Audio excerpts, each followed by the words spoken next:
Muy amados hermanos y amigos, les saludamos en el nombre del Señor Jesucristo. Les invito a abrir las Escrituras juntos. Libro de Génesis, capítulo 25, hermanos. Génesis, capítulo 25.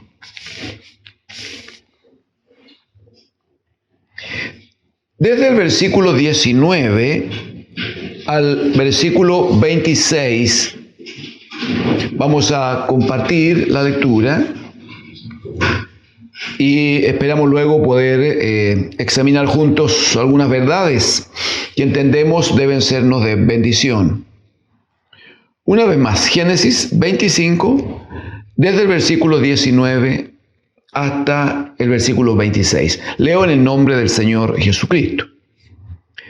Estos son los descendientes de Isaac, hijo de Abraham. Abraham engendró a Isaac, y era Isaac de 40 años cuando tomó por mujer a Rebeca, hija de Betuel arameo de Padan Aram, hermana de Labán arameo. Y oró Isaac a Jehová por su mujer, que era estéril, y lo aceptó Jehová, y concibió Rebeca, su mujer. Y los hijos luchaban dentro de ella, y dijo: si es así, ¿para qué vivo yo? Y fue a consultar a Jehová. Y le respondió Jehová: 2 naciones hay en tu seno, y 2 pueblos serán divididos desde tus entrañas. Un pueblo será más fuerte que el otro pueblo, y el mayor servirá al menor. Cuando se cumplieron sus días para dar a luz, he aquí había gemelos en su vientre. Y salió el primero rubio, y era todo velludo como una pelliza, y llamaron su nombre Esaú. Después salió su hermano, trabada su mano al calcañar de Esaú, y fue llamado su nombre Jacob. Y era Isaac de edad de 60 años cuando ella los dio a luz. Amén al Señor, amén al Señor.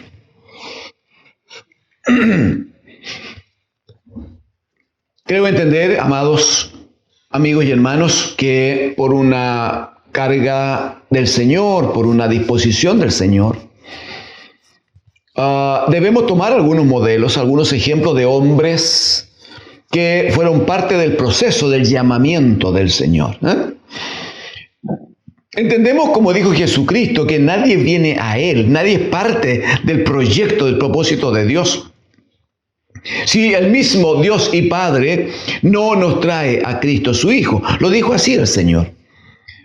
Entonces, cada hombre que formó parte de este proceso, de este proyecto tan hermoso de Dios, de formar un pueblo para Él, ¿no? De tener una familia, ¿no?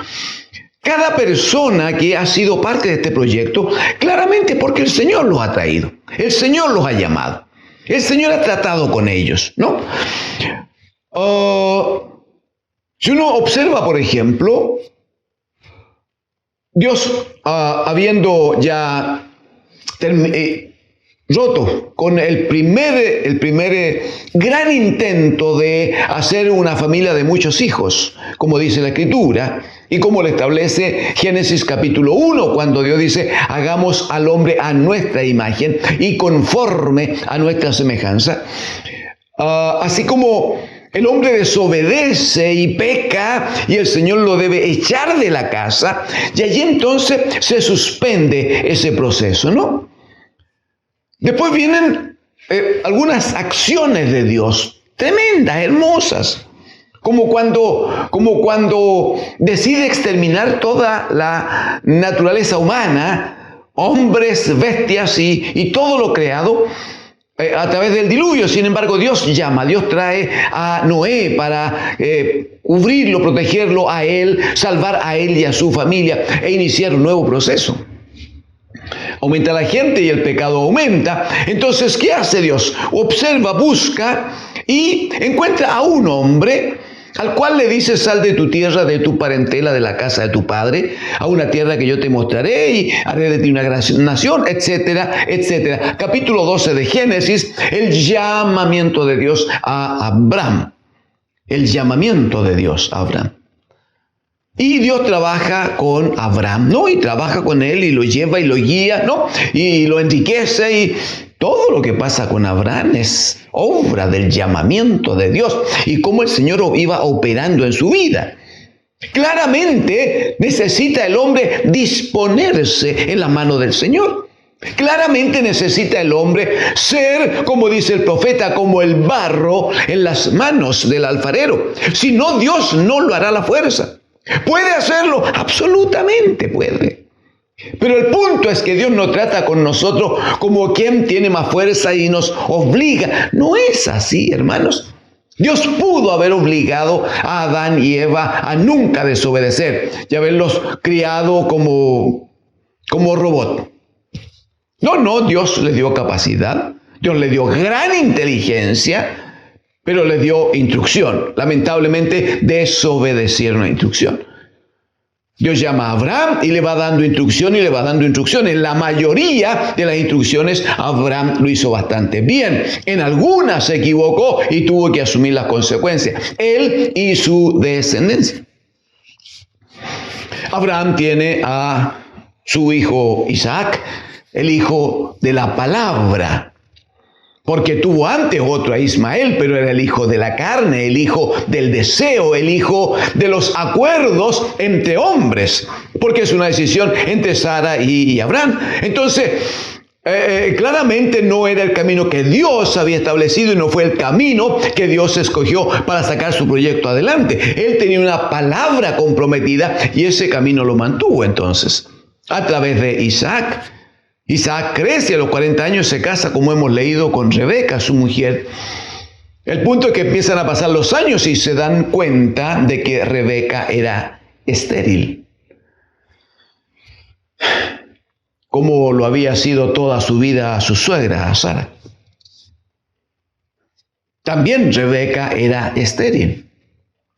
Y aquí se produce una primera cosa, amados amigos y hermanos, en lo que quisiéramos establecer, porque la Escritura va a decir que todas las cosas que ocurren con Israel como pueblo, todas las cosas, dice que son ejemplo para nosotros y que quedaron escritas para que nosotros seamos amonestados, ¿no?, en el cumplimiento de los tiempos. Por favor, dice en el verso 20 que Isaac era de 40 años cuando tomó por mujer a Rebeca, hija de Betuel arameo, ¿no? Muy bien. Verso 21. Dice: oró Isaac a Jehová por su mujer, que era estéril, y lo aceptó Jehová y concibió Rebeca, Quiero hacerlo notar, porque a veces uno lee nomás, ¿no? No quiero hacer notar el correcto desempeño de Isaac respecto de su mujer, que tenía una enorme debilidad. No estaba bajo bendición, puesto que era una mujer estéril. Sin embargo, ¿qué dice la Escritura? Que Isaac, la Biblia va a decir que todo varón es cabeza de la mujer. Entonces, lo interesante aquí es que Isaac asume correctamente, responsablemente, como un siervo de Dios, asume su tarea. Y cuando observa que su mujer es estéril, no le reprocha, no busca la posibilidad de cambiarla, sino dice que ora a Dios. ¿Usted se dio cuenta? Versículo 21, oró Isaac a Jehová por su mujer. Pero hermano, no es una oración ocasional, no es una oración pequeñita, no es que yo ya le dije a Dios esta cosa. No. Por favor. Versículo 20. Era Isaac de 40 años cuando tomó por Rebeca, de 40 años. Versículo número 26 al final. Y era Isaac de edad de 60 años cuando ella lo dio a luz. O sea, entre los 40 y los 60 Rebeca fue estéril. Aceptamos, se casaron a los 40, no sé cuánto tiempo habrá pasado, 1, 2, 3, 4, 5, para que ya primero sospecharan y después confirmaran y dijeran, esta mujer es estéril. Cuando supo Isaac que su mujer era estéril, dice la Escritura que él oró a Jehová por su mujer. Pero dice que Jehová le oyó la oración de Isaac. Pero le oyó a los 59 y a los 60 tuvo a sus hijos. O sea, el tiempo es lo que quiero dejar dicho nomás, hermanos. El tiempo en que Isaac ora por su mujer es un tiempo prolongado. Es mucho tiempo en que no dice Isaac, ese problema de esta mujer, me equivoqué con ella, hay que buscar la forma de cambiarla. Si ella no tiene bendición de Dios, debo buscar a alguien con bendición. No busca una salida él, no busca una salida humana, no busca una salida fácil. Lo que hace es venir al Señor y cubrir a su esposa. Me parece que es tan hermoso eso. Es como dice la Escritura ya en Efesios, capítulo 5, ¿no? Que Cristo dice, amó a la iglesia y se entregó por... Ese es el punto, se entregó por ella, habiéndola purificado en el lavamiento del agua por la palabra. No hay ninguna duda que Rebeca, sabiéndose estéril, tenía una vida no fácil, pero su esposo oraba por ella y su esposo tenía una palabra sobre ella y su esposo la santificaba por la palabra. Aleluya. No puedo quedarme en esto, pero es hermoso, amados hermanos, reconocer que la relación de matrimonio es una comisión de Dios. Tiene propósito de Dios, tiene objetivos de Dios. No es solo el hecho de estar juntos, unidos, carnalmente unidos, el hombre y la mujer. Es mucho más que eso. Primero es figura de la unión de Cristo y la iglesia, sobre todo eso. Pero en segundo lugar está este sentido de ir procreando, ir dando vida y luego ir formando hijos a la manera del primogénito, a la manera de Jesucristo, el bendito Hijo de Dios. Qué interesante, qué bueno es el modelo de Isaac. Juzgo que debemos considerarlo, amados hermanos. Muy bien. Versículo 22 y 23. Ocurre un hecho aquí que vamos a tocarlo porque no podríamos por tiempo entrar como quisiéramos, pero dice que estando Rebeca embarazada, mientras le crecía la barriguita, ella observaba que el embarazo no era una cosa normal. No era normal. El Espíritu nos revela aquí anticipadamente y dice que los niños, así dice, que los niños peleaban adentro. Por eso que hemos hablado hoy de Jacob el peleador. Porque precisamente dice la Escritura que los niños peleaban dentro del vientre de su madre. Eso provocaba que para ella el embarazo no era tan agradable, pues, hermanos. Yo entiendo que el embarazo tiene habitualmente ciertas incomodidades. Pero tener dos niños adentro, entonces aumenta las incomodidades. Y si esos dos chiquillos que están adentro están peleando, están ahí luchando, entonces la cosa se complica. A eso hay que agregar que en aquellos años, hermanos, tantos miles de años atrás, no había ninguna posibilidad de radiografía, de ecografía, no había nada de nada. Había un embarazo nomás y había que esperar lo que iba a venir. De hecho, dice que cuando los niños, ¿no? Cuando los niños salieron del vientre, está dicho en el verso 24, dice, he aquí que había gemelos en su vientre. Recién supieron que había gemelos. Pero antes se crea esta situación de Rebeca, la mujer, cuando siente que su vientre es allí un campo de batalla, es un campo de lucha, ¿no? Tanto era su malestar, que ella dice, bueno, pues si yo hubiera sabido que la cosa era así, dice, entonces ¿para qué vivo yo? O sea, está deseando la muerte, su muerte. Está diciendo, si me hubieran dicho que la cosa era tan difícil, entonces yo no hablo con mi esposo para que él ore a Jehová por mí.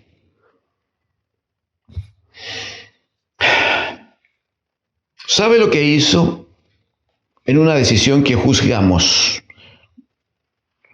No podríamos por tiempo explicarlo todo en detalle hoy, pero ¿sabe lo que hace? Fue a consultar al Señor, dice. Fue directamente a consultar al Señor. No dice que fue a hablar con su esposo. No dice que mostró debilidad ante su esposo, que debía ser su cobertura. No dice que tenía que ir donde su marido y decirle, mira, mijito, tú estuviste orando estos 20 años, estos 15 años, estuviste orando por mí y el Señor te ha respondido. Sí, pero quiero que sepa que tengo todo este problema, que lo estoy pasando mal, que preferiría morirme y ¿qué hago y qué hacemos? Porque no hay duda que si la cosa se hubiera manejado de esa manera, no hubiera venido solo Rebeca a consultarle al Señor. Seguramente hubieran venido los dos, que era lo que correspondía. Y los dos hubieran recibido la instrucción que luego viene, que es una cuestión profética. Pero viene Rebeca solita, viene delante de Dios. Usa el camino corto, no pasa por el esposo. Dejémoslo dicho, pero cuando la Escritura dice que el varón es cabeza de la mujer, amadas hermanas, lo es siempre, no solo cuando tengo necesidad, no solo cuando necesito un niño, no solo cuando falta dinero, no solo cuando quiero hacer una inversión en la casa, no solo él es cabeza cuando tiene que pagar la cuenta del supermercado. No, pues, si él es esposo, si el esposo es cabeza, como lo dice la Escritura, entonces es cabeza siempre, siempre. Porque Cristo es cabeza de la iglesia siempre. Y el matrimonio tiene como única finalidad mostrar esa relación de Cristo y la iglesia.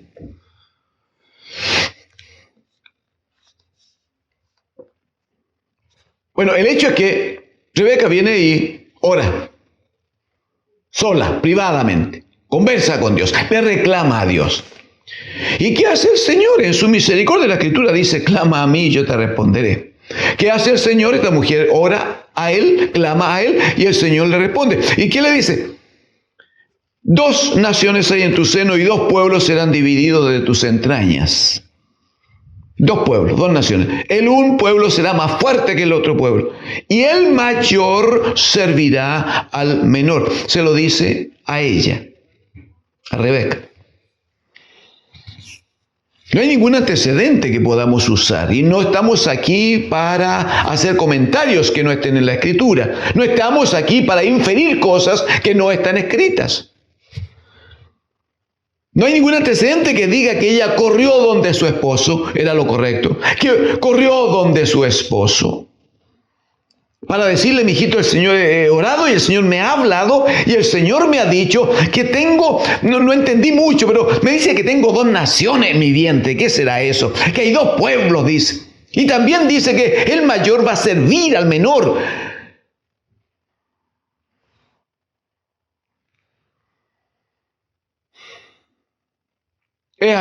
Hay una complicación ahí, ¿eh?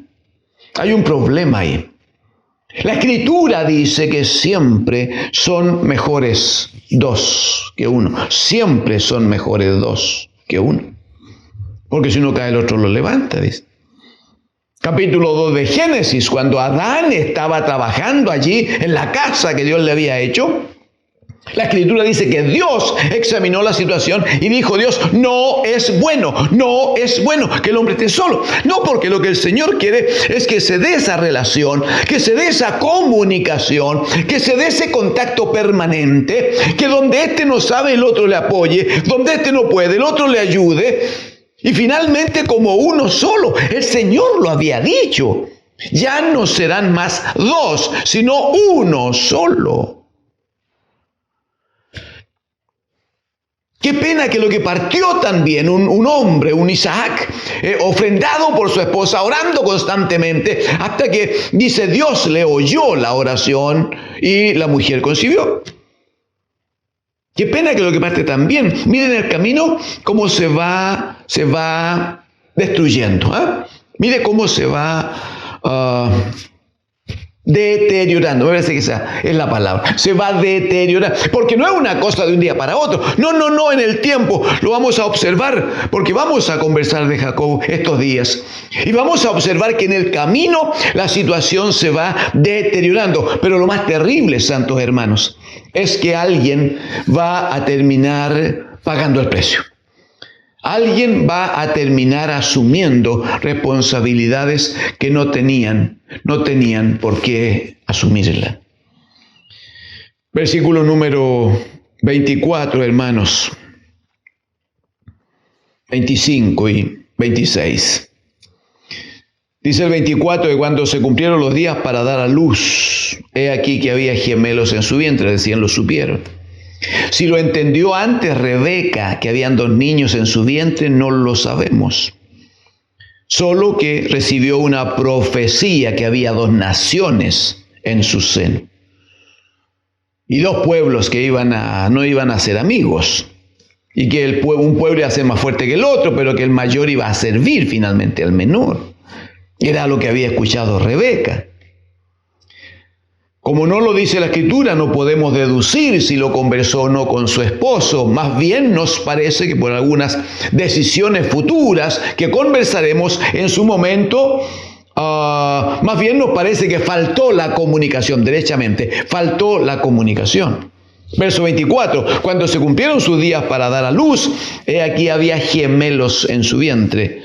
Y salió el primero, rubio, y era todo velludo como una pelliza, y llamaron su nombre Esaú. 26. Después salió su hermano. Pero mire cómo salió. Trabada su mano al calcañar de Esaú. Trabada su mano. Amados hermanos, estamos hablando de niños que están naciendo. Porque uno ve a un chiquitito de 4, 5, 6 meses haciendo alguna cosita, aprendiendo algo, tomando algo, o afirmándose de los deditos de los papás para hacer un esfuerzo y levantarse. Y uno dice, ¡uy, qué lindo, aleluya! Sí, pero aquí estamos hablando de ni horas, pues hermano. Es el minuto en que están saliendo del vientre de su madre. Y Jacob ya viene con su mano trabada del calcañar de Esaú. Y fue llamado su nombre Jacob. Usted sabe que la primera interpretación del nombre Jacob es precisamente eso, el que toma el calcañar.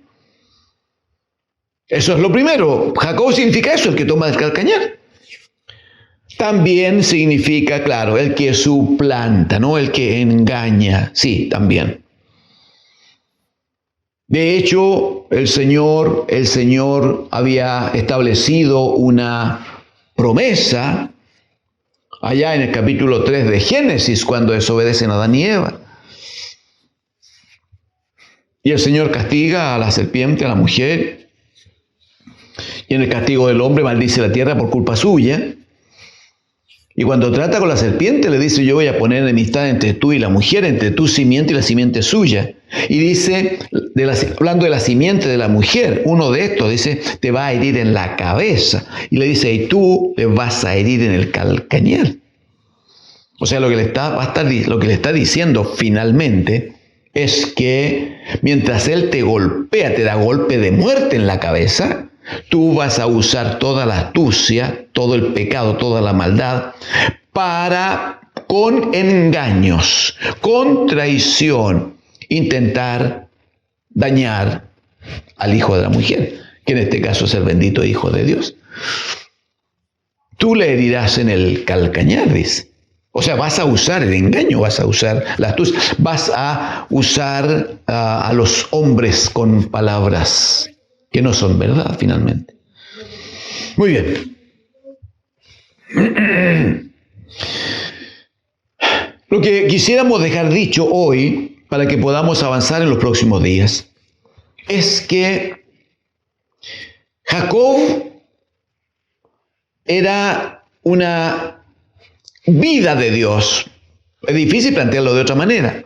Era una vida de Dios que claramente venía con la elección de Dios. Eso partimos diciendo este día. Que traía una elección de Dios, hermanos, desde antes que él naciese. Eso es tan hermoso. Cuando Jeremías en el capítulo 1 dice que el Señor trató con él y le dice al Señor: antes que nacieses y antes que fuera formado en el vientre de tu madre, yo te elegí y te di por profeta a las naciones. ¡Qué hermoso! ¿Y qué dice de nosotros? Que dice que en Cristo fuimos bendecidos, en Cristo fuimos apartados y santificados para su gloria. No, dice desde antes de la fundación del mundo. En el caso de Jacob, la cosa es simplemente hermosa también. Romanos 9, hermanos, por favor. Romanos, capítulo 9. Mire por favor a partir del versículo 10. Romanos capítulo 9, verso 10. Dice, y no solo esto, está hablando de cómo Dios operó en Israel a través de Abraham, a través de su esposa Sara. Verso 10, y no solo esto, dice, sino también cuando Rebeca concibió de uno de Isaac, nuestro padre. Aquí dice que se va a mostrar la gloria, la autoridad, el poder de Dios. Si no, dice, también cuando Rebeca concibió de uno de Isaac, nuestro padre. Versículo 11. Mire lo que dice el paréntesis. Pues no habían aún nacido, es lo que estamos revisando acá en Génesis. Pues no habían aún nacido, ni habían hecho aún ni bien ni mal, ni bien ni mal, para que el propósito de Dios, conforme a la elección, permaneciese, no por las obras, sino por el que llama. Y se le dijo, el mayor servirá al menor. Como está escrito, a Jacob amé, mas a Esaú aborrecí. La pregunta del verso 14 es, ¿qué pues diremos? ¿Hay injusticia en Dios? En ninguna manera. Creo entender o recordar que hace algunos días atrás observábamos en alguna de las exposiciones que hacíamos por este canal acerca de cómo es que los hombres constantemente están declarando, están juzgando a Dios de que Él actuaría con injusticia, porque no se hacen las cosas como el hombre piensa que deberían hacerse. Y finalmente terminábamos diciendo, es que no hemos aprendido a ver que todas las cosas que nos son de bendición son misericordia de Dios, porque Él, decíamos, no está obligado con nosotros. En el caso concreto, la vida de estos dos hijos de Isaac y Rebeca, la vida de Jacob y Esaú, ¿quién la dio sino el Dios de los cielos? Ni siquiera fue por una cuestión de energía, de fuerza, de relaciones entre el matrimonio, hermanos. 40 años, siendo jóvenes, estuvieron juntos. Perdón, 20 años, de los 40 a los 60. Discúlpeme, 20 años, estuvieron juntos. Fue necesario que Isaac orase, y yo creo orase mucho por su mujer para que el Señor le oyera y finalmente le diera hijos. Por lo tanto, los hijos, ¿de dónde vienen? En este caso, más claro que en ningún otro, ¿de dónde vienen los hijos? Vienen de una palabra de Dios. Vienen de una acción, de una operación de Dios. Entonces, cuando estando en el vientre, Dios el Padre tiene una palabra para su mamá Rebeca. Y le dice, bueno, aquí hay dos naciones. Y van a estar siempre divididos. Y van a seguir peleando. Y ocurre que el mayor va a terminar sirviendo al menor. Y aquí se revela una palabra de Dios que dice, bueno, dice Dios, a Jacob amé y a Esaú aborrecí. La pregunta dice, ¿acaso hubo injusticia? ¿Hubo injusticia de parte de Dios? La respuesta es no, porque Dios es dueño de hacer lo que bien le plazca, aunque a veces nos duela y no lo entendamos momentáneamente. No, Él es el Señor. Si Él da la vida, pues la Escritura lo va a decir. Si el alfarero decide de una misma porción de barro, decide hacer un tiesto hermoso, así, transparente, ¿no? Que es tan útil, y decide tomar de la misma porción de barro, decide tomar una porción y hacer un simple cacharrito allí para poner una plantita y dejarlo en el antejardín, ahí en el piso. ¿Es injusto el alfarero porque lo hace de esa manera? ¿O él es dueño porque el barro es suyo y porque las manos donde tiene habilidades son suyas y porque la capacidad creativa es suya? Entonces, ¿puede o no puede el alfarero hacer un vaso de una manera y otro vaso de otra manera? Bueno, es lo que Dios ha hecho. Pero quiero terminar con esto. La Escritura dice que los niños peleaban dentro del vientre. Yo creo que puedo entender quién era el que andaba siempre peleando adentro. Yo creo que había en ese ser chiquitito que estaba creciendo, esos dos seres, pero había uno que tenía así como cierta noción de que su hermano iba adelante. Y entonces el otro estaba adentro, estaba ahí tratando de ver la manera de ganársela a su hermano, cosa que no consiguió, por si acaso. La Escritura dice, aquí en lo que hemos leído, que cuando la mujer da a luz, dice que primero sale Esaú, un rubiecito peludito. Dice que primero sale Esaú, sí, pero el otro no se dejó ganar. Quiero dejarlo allí hoy. El otro no se dio por vencido, no dijo, ay, qué pena, me la ganó, chao. No. Dice que salió tomadito del calcañar de su hermano. Aunque todas las condiciones estaban dadas, aunque claramente el mayor era Esaú, Jacob dijo, no, esta cosa la vamos a pelear. De verdad quiero terminar, pero quiero terminar con una figura, es una figura poética nomás, por hermanos. Yo creo entender que lo que Jacob dice es, yo oí cuando Dios le dijo a mi mamá, yo estaba en el vientre, era una cosa chiquitita, dice él. Y yo escuché cuando Dios le dijo, hay dos naciones en tu vientre.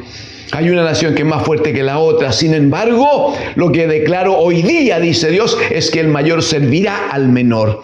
Y está claro que este va adelante. Está claro que este está ganándome. Sin embargo, yo, aleluya, yo voy a pelear, decía Jacob. Yo voy a pelear, yo voy a trabajar, yo voy a conseguir esa bendición de la que Dios habló con mi mamá mientras yo oía desde el vientre de ella. Amados, cuando hay una palabra de Dios de bendición, la postura correcta de un hijo de Dios no es echarse a dormir, y no es olvidarse para que Dios lo haga cuando Él quiera y a su manera. No hay duda que Él es el Señor. Pero cuando hay una palabra de bendición, lo único que corresponde a un hijo de Dios, a una hija de Dios, es dar la batalla. Es ir adelante. Es desafiar a principados y potestades en el nombre de Jesucristo. Nunca en nombre nuestro. En el nombre de Jesucristo. Y conseguir entonces avanzar en aquello que Dios ha dispuesto para nosotros. Ejemplos, hay muchos. Podríamos hablar de Josué y la entrada a Canaán, la tierra prometida. Había que pelear cada centímetro cuadrado de tierra. Tuvieron que pelearlo y ir contra los enemigos y finalmente conquistarlo. Pero Dios había dado una palabra. Y cuando Dios da una palabra, van a pasar los cielos y va a pasar la tierra. Pero la palabra de Dios se cumplirá, porque Dios es fiel. Que Dios, el Señor, les bendiga. Amén.